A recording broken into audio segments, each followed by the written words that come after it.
Bem-vindos a mais um Double Caixinha, o quadro em que eu respondo duas perguntas de uma vez. A primeira tem que ser sobre treino e a segunda não pode ser sobre treino, o que significa que muitas vezes a segunda pergunta vai ser idiota e a resposta vai ser legal.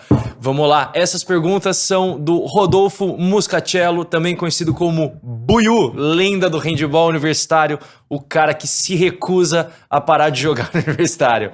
Buiú, grande abraço, obrigado aí por todas as lembranças, Buiú, que foi meu atleta na SPM. Enfim, se você já jogou handebol em alguma faculdade da cidade de São Paulo, já deve ter visto esse cara. Buiú, vamos lá.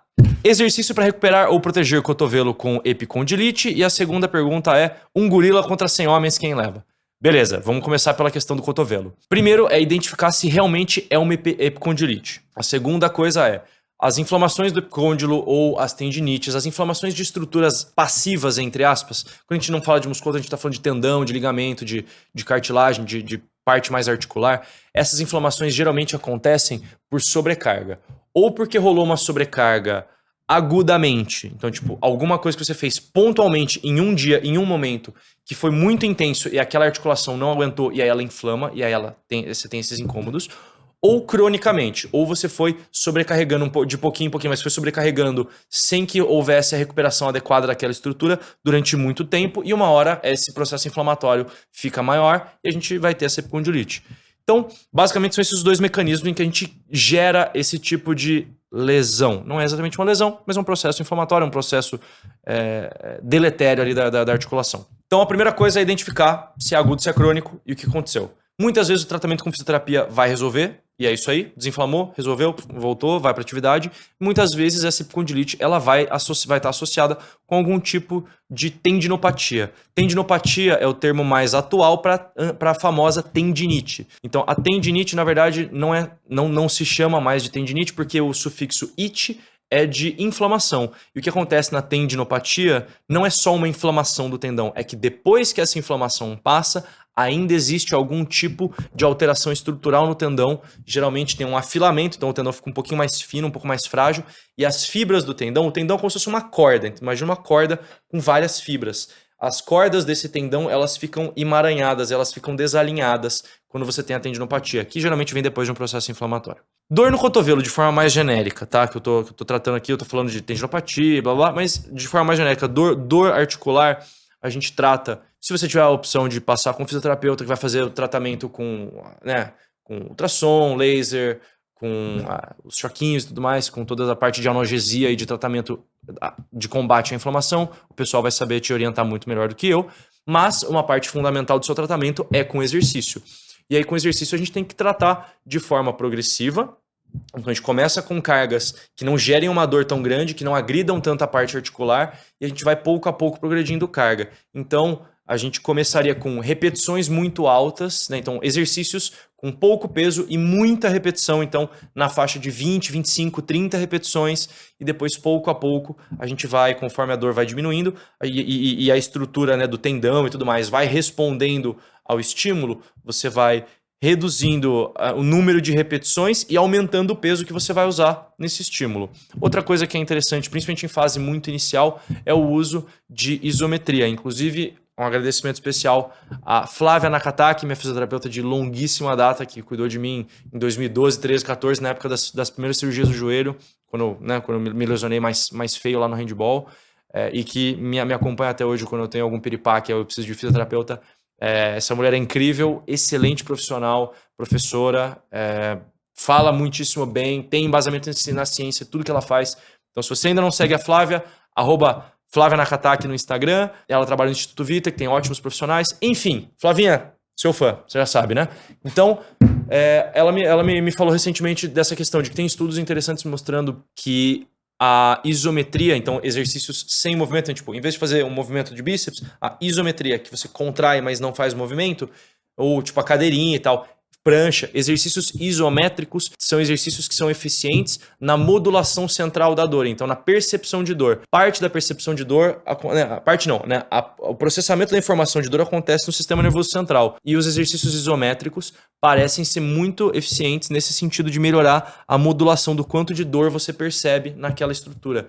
Então, inserir exercícios isométricos principalmente no início da sessão de treino, seria interessante para reduzir a sua dor e te permitir treinar melhor. Se eu pudesse resumir as dicas aqueça muito bem antes de entrar. Se você tá com uma epicondilite ou tá com alguma IT da vida, tá com alguma dor articular que seja, primeiro, garanta que o seu processo de aquecimento está sendo bom. Se você quiser saber mais sobre aquecimento, tem esse vídeo aqui falando sobre aquecimento.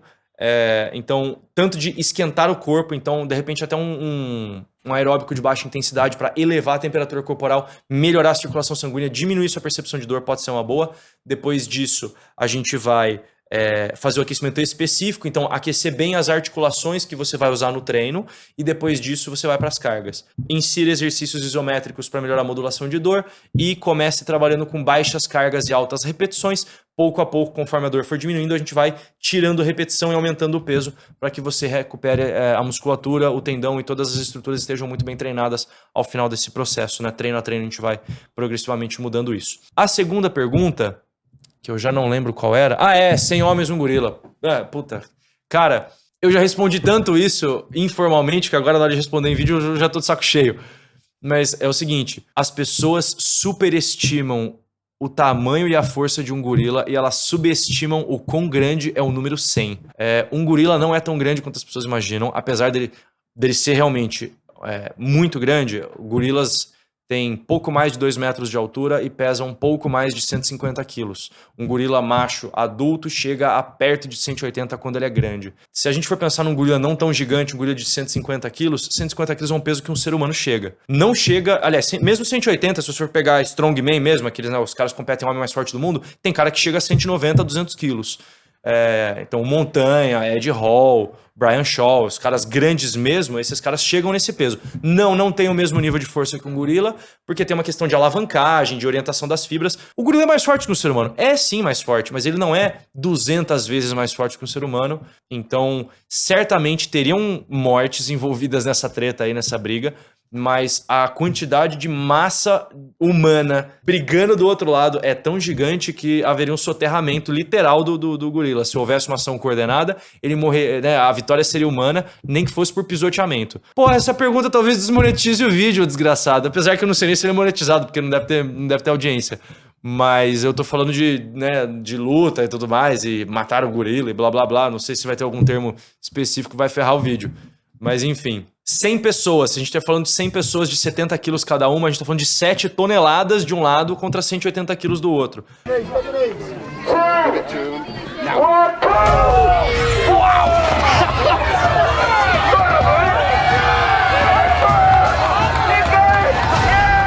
Outro fator que as pessoas não levam em consideração mas o gorila tem a força de esmagar o seu crânio com a mão. Talvez, mas quantas vezes ele vai conseguir fazer isso antes que fadiga entre em ação? A fadiga muscular é um fenômeno real. Em algum momento vai haver fadiga e a capacidade de força desse gorila não vai mais estar em 100%. Vai começar a cair e vai começar a cair e vai começar a cair. E essa queda ela é muito acentuada depois de um certo ponto. Como que eu vou te explicar? Faz o seguinte, vamos supor que você levanta 100 quilos no supino uma vez. Beleza, legal. Esse é o máximo que você consegue. Chega um dia descansado e faz uma repetição de supino. Depois você vai, bota um peso que você faz 10 repetições na sua série normal. Depois, outro dia, você faz flexão até não conseguir subir mais e tenta fazer a sua série de supino. Você não vai fazer, porque vai ter fadigado monstruosamente a musculatura. Então, quando você faz muitas repetições de alguma coisa, você faz um esforço físico contínuo muito grande, a fadiga muscular e também a fadiga central, né, de cardiovascular e neural mesmo, vai diminuir muito o desempenho. Então as pessoas não estão considerando que a fadiga vai diminuir o desempenho de um gorila ao longo dessa briga. Porque assim como no treinamento a gente observa isso, os seres humanos inclusive, o ser humano é naturalmente um atleta de endurance. Pouquíssimos animais, se é que algum, tem a mesma capacidade de resistir a esforços tão longos quanto um ser humano. Se você for voltar na pré-história, a estratégia de caçada dos humanos era cansar o animal. Mas o bicho é mais rápido. Tudo bem, você vai lá, assusta o bicho, ele corre. Aí você vai andando até ele, vai seguindo, aí ele corre de novo. Aí vai seguindo, ele corre de novo. Vai seguindo, uma hora o bicho cansa, cai de cansaço, vai lá e caça. Então, em termos de resistência, o ser humano é muito mais resistente do que o gorila. Então, em algum momento a fadiga vai chegar e o desempenho vai cair e vai ficar compatível com os humanos que vão estar brigando. E outra coisa, cara, são 100. Por mais que seja um bicho forte, quantas vezes um membro consegue fazer de força a mais do que os humanos? Inclusive, humanos que, né, se estiver no meio lutador, cara que tem técnica de luta e blá blá blá. Mas, porra, a pergunta é muito idiota, eu tô levando ela muito a sério, mas a gente nem sabe se um gorila ia conseguir lutar contra 100, ou se, deparando-se com 100 humanos prontos pra ir pra guerra contra ele, se a tentativa não seria de fuga. Porque a gente realmente não sabe. Uma coisa é, vem uma fila de 100 desgraçadinhos um na frente do outro e eu vou amassando vocês um a um. Isso é outra história. Mas ainda assim, eu acho que quando chegasse do meio pro fim da fila, a fadiga instalada no gorila ia ser tão grande que em algum momento ele perderia. De qualquer forma, e a fadiga não só muscular, mas cardiovascular mesmo, de ficar ofegante, de não conseguir oxigenar a musculatura, não conseguir oxigenar o cérebro adequadamente. Mas é isso. Talvez os 100 fossem, inclusive, assustá-lo e a reação seria de fuga e não de luta, e ele de costas fica muito mais fácil de amontoar lá e finalizar o serviço. Meu Deus, eu levei isso a sério demais. Essa pergunta é imbecil, mas a melhor resposta que eu posso te dar é algo por aí. Obrigado pela pergunta. Se você assistiu esse vídeo até o final, você deve ter algum problema, mas muito obrigado por ter assistido até o final. É por isso que eu faço essas coisas. Meu nome é Caio Riani, eu espero que você tenha se divertido hoje e a gente se vê no próximo.